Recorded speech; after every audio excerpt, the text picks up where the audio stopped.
I don't feel afraid. I don't live my life with fear, but I do live my life with caution.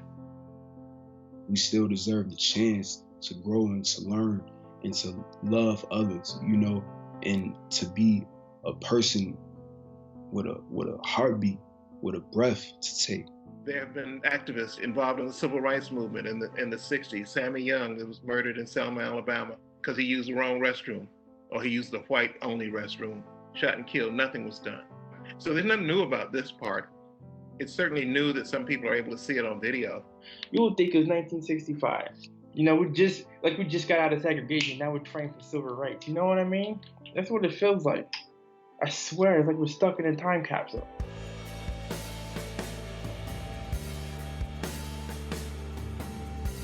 I chose not to watch the video. It makes me very, very uncomfortable to see people being killed. I don't want to see people dying, because that can be a natural process. It's part of life. But to see people being murdered that way in the street is not a natural process. Should not be part of life. And I don't want to witness it. I don't get anything out of looking at it. When I seen it, I didn't instantly get hurt by it. You know what I mean? I kind of seen it as normal. And that concerned me a lot, as Black men specifically. When these things happen, they happen so much that you start to lose your sight of how valuable you are as a person. And I had to step back and allow myself to see this is not normal.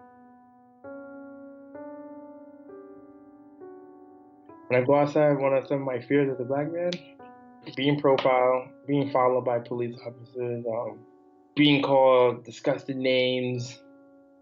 When I ride my bike, being feared that somebody might try to run me up the road.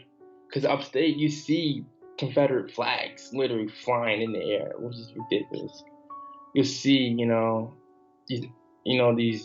these signs of this racism. If there was a tape like this of a young white man or a young white woman being choked to death, I don't think that people would just want to just watch that on social media in the same way, because they value that single individual's family, that single individual's story, much more than George Floyd. If I interact with the police, which I have before being 17, they don't see me as a kid, they see me as a man. They see me as somebody who could potentially be a threat to them. My mom or the other people in my life, they have to think about the fact that when I'm outside, there's a danger or a factor that I have to think about, and they have to be stuck with for as long as I'm alive. There are a lot of points of progress. The fact that the police officers in Minnesota got fired is progress, but it's nowhere near enough. And if I didn't recognize the progress, I would feel that the incredible struggles that people have been engaging in was a struggle in vain. So to recognize that there's progress, is to recognize that struggle is worthwhile. On the other hand, we have to be clear that there hasn't been enough progress, and so the struggle continues to be necessary. People are fearful of seeing people who are oppressed for so long be productive and have own land and businesses, and which is ludicrous. Let that person live, let that person support their family and generate generational wealth like you have over the 401 years.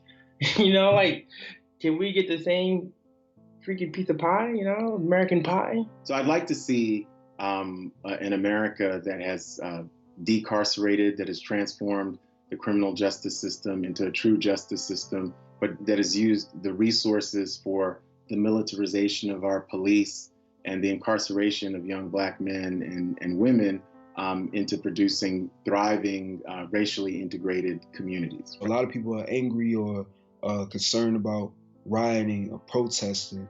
And really this is a result of what happens when people are constantly attacked and belittled. And this is something that I feel like we need to recognize, who's on our side in this war.